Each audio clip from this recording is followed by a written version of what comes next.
بسم الله الرحمن الرحيم، والصلاة والسلام على أشرف المرسلين سيدنا محمد صلى الله عليه وسلم.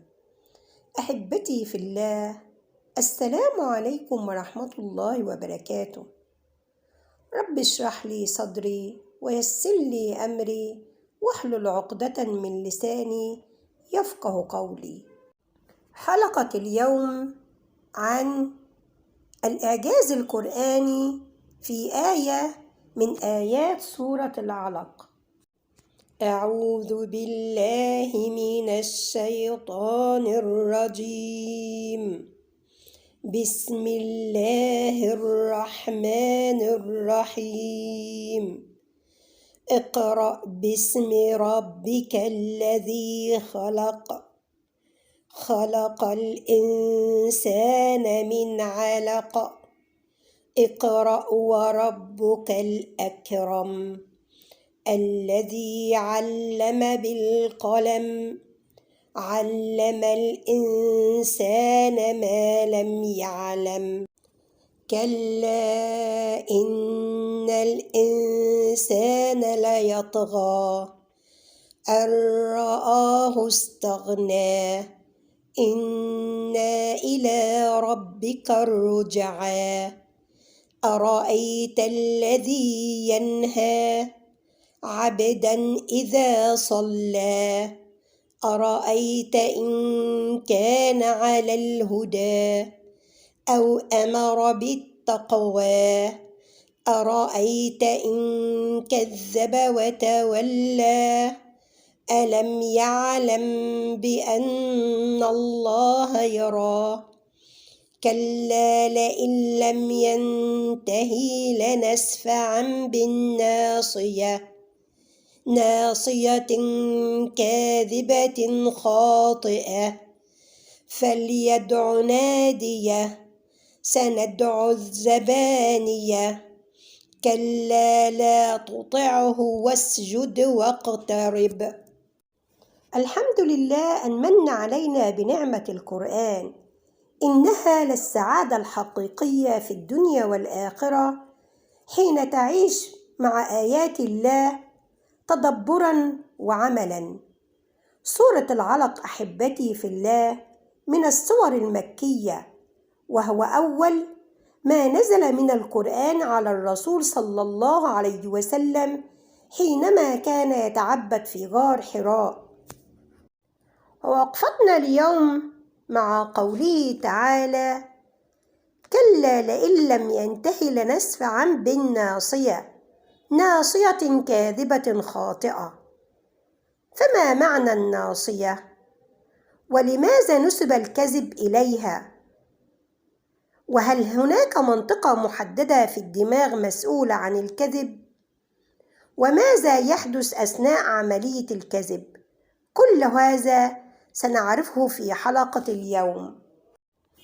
والعديد أحبتي في الله من الباحثين يشغل باله لماذا نسب الكذب والخطأ إلى الناصية في القرآن الكريم؟ وهل هناك منطقة محددة في الدماغ مسؤولة عن الكذب؟ وماذا يحدث أثناء عملية الكذب؟ هل هناك طاقة يبذلها الإنسان عندما يكذب؟ من جهة أخرى، ماذا عن الصدق؟ وهل هناك فرق في عمليات الدماغ عندما يقول الإنسان الحق أو عندما يكذب؟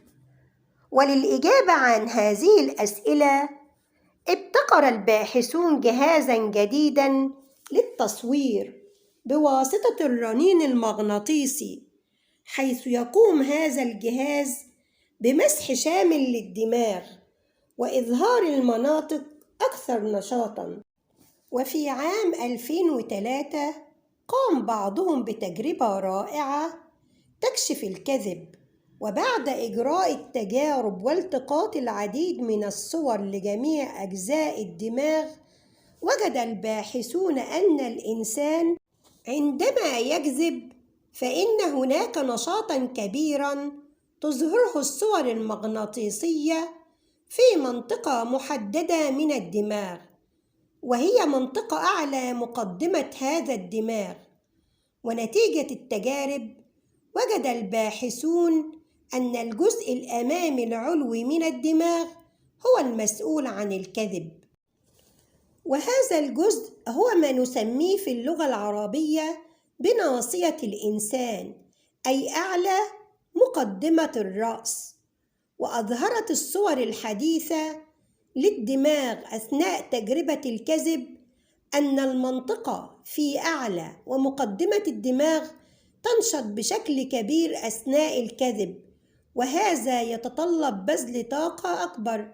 وهذا يعني أن الصدق يعني التوفير في الطاقة وفي عمل الدماغ. والباحثون يتحدثون اليوم عن حقيقة جديدة، وهي أن الدماغ قد صمم أساساً على الصدق، أي أن الصدق هو النظام الافتراضي للدماغ.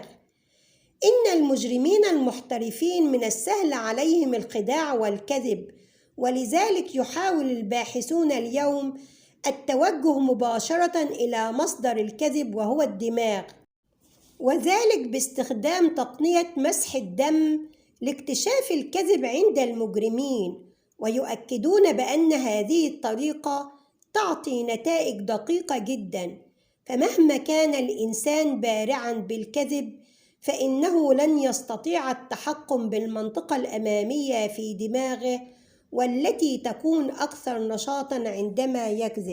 سبحان الله الخالق العظيم الذي أتقن كل شيء خلقه.